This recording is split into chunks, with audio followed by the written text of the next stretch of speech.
Bonjour à toutes et à tous. Alors aujourd'hui, je ne suis pas tout seul, je suis à Bogota en compagnie de Ludivine qui a 23 ans, c'est ça? Oui. Et qui a décidé de faire un échange universitaire en Colombie, d'abord à Medellín et ensuite sur Bogota. Bonjour Ludivine. Bonjour. Est-ce que tu pourrais nous parler un peu de toi, ton parcours, comment tu es arrivée ici en Colombie, pourquoi ce choix?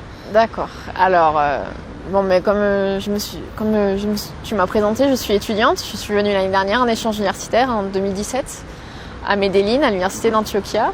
J'y suis allée pour le système politique qu'ils ont, en fait, pour la situation politique de manière générale, parce que je fais des études de droit et je faisais des études de droit international, donc c'était super intéressant à ce niveau-là. Et c'est comme ça que je suis arrivée ici, parce qu'une amie colombienne que j'ai rencontrée en France m'a clairement vendu la Colombie. Il m'a dit si tu veux un dépaysement culturel, il faut vraiment que tu y ailles pour danser, pour la jovialité des Colombiens, etc. Et je me suis dit pourquoi pas. J'ai présenté ma candidature pour l'échange et j'étais prise, donc je suis allée comme ça.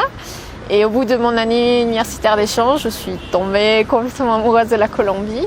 Donc j'ai décidé de candidater pour un double diplôme en fait avec l'université de Santo Tomás. Et donc actuellement je suis à nouveau étudiante mais en double diplôme, mais à Bogota. Et voilà.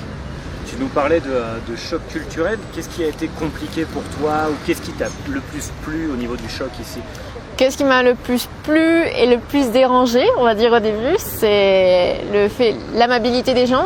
Au départ, c'est un peu déconcertant parce qu'on se dit est-ce qu'ils sont vrais, est-ce qu'ils sont faux, mais non, les gens sont juste vraiment super sympas et très sympas, très joviales en fait. Et ils sont aussi très tactiles. Alors au départ, c'est un peu lié les deux du coup. Et au départ, c'est assez déconcertant. Parce que, par exemple, pour se saluer, en France, ça dépend de là où on habite, on se fait la bise et on s'éloigne. C'est l'espace de sécurité humain. Et ici, non, ils vont faire une bise, ils vont se prendre dans les bras, même avec des gens qui sont quasi des inconnus. Peut-être qu'on va au bout de la deuxième fois. Et donc, c'est un peu déconcertant. Parce qu'on n'est pas du tout habitué à ça en France, on se sent un peu comme agressé, envahi dans son espace vital. Après on s'y habitue et peut-être que même en revenant en France, on est un petit peu trop tactile avec les Français, mais c'est sympa. Voilà, ça c'est l'aspect qui va avec la jovialité des Colombiens, toujours le sourire. C'est très très marqué à Medellín, à Bogota c'est une capitale donc un peu moins, mais en comparaison avec la France, ça reste quand même très jovial. Tu connais très très bien Medellín, tu connais bien Bogota aussi. Quelles sont les choses qui te plaisent le plus sur Bogota? Sur Bogota, ce qui me plaît le plus, c'est que c'est un centre culturel énorme. Il y a toujours quelque chose à faire. Il y a toujours des activités. Par exemple, si on aime beaucoup l'art, etc., il y a énormément de musées. Il y a le musée de l'or qui est quand même classé mondialement, qu'il faut voir, c'est un incontournable. Même si on habite en Colombie de manière générale, si on va à Bogota, c'est l'incontournable pour moi à faire, pour connaître plus sur la culture. Et donc voilà, après, qu'est-ce qui est bien aussi à Bogota? La vie nocturne, elle est sympa aussi quand même. Il y a des endroits à connaître, un peu plus locaux aussi.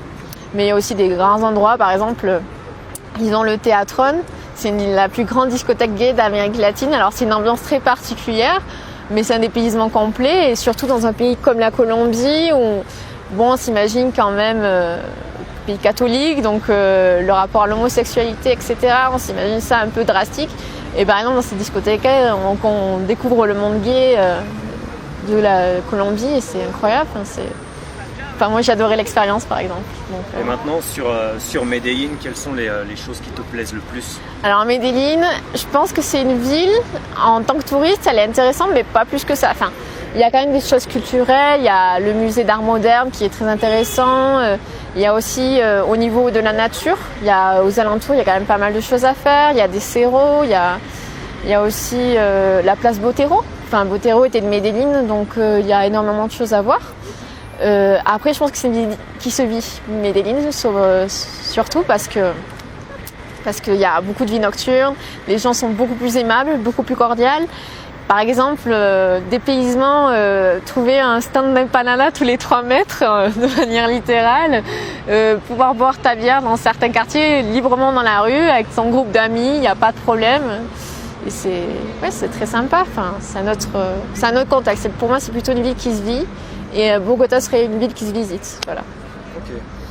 J'imagine que quand tu as annoncé ta décision à ta famille de venir étudier en Colombie, de venir t'expatrier pendant un certain temps ici, On t'a fait des remarques peut-être? Comment ça s'est passé à ce niveau-là? Alors, j'ai eu des remarques positives et des remarques négatives.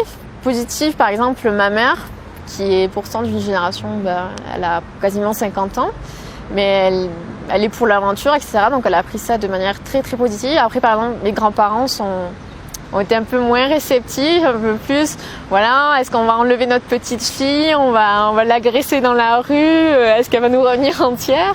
Ou certaines de mes amies qui ont peut-être moins voyagé étaient un peu plus péjoratifs sur la vision de la Colombie.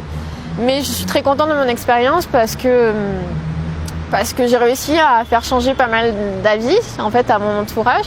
Parce qu'en revenant au bout d'un an, je suis rentrée en France entre les deux villes et j'ai réussi à leur montrer tous les écosystèmes, des paysages incroyables, leur dire que tu fais 3 heures de route et tu peux avoir 30 degrés et 3 heures plus tard, t'es comme à Bogota où la moyenne elle doit être peut-être à 15 degrés, donc ça n'a rien à voir. Et c'est magnifique, quoi. Et la culture, les gens, les traditions qu'ils ont au niveau de la danse, mais aussi au niveau de la gastronomie. Bon, c'est pas la gastronomie française, mais te dire tu manges 3 féculents sur un repas, c'est incroyable pour nous. Et au départ, c'est assez dépaysant. Et ça, c'est quelque chose qui, pour moi, ça vend la Colombie, quoi. Ça donne son charme. Voilà. Bah écoute, merci beaucoup Ludivine pour toutes ces réponses. Et si certains d'entre vous ont des questions, que ce soit sur le parcours de Ludivine ou sur la Colombie de manière générale, n'hésitez pas à mettre des commentaires, à poser vos questions en commentaire en dessous de cette vidéo. Et c'est avec grand plaisir que je vous répondrai, ou peut-être Ludivine, qui sait, ou quelqu'un d'autre. Voilà, c'est ouvert et à très très bientôt. Merci Ludivine. Avec plaisir.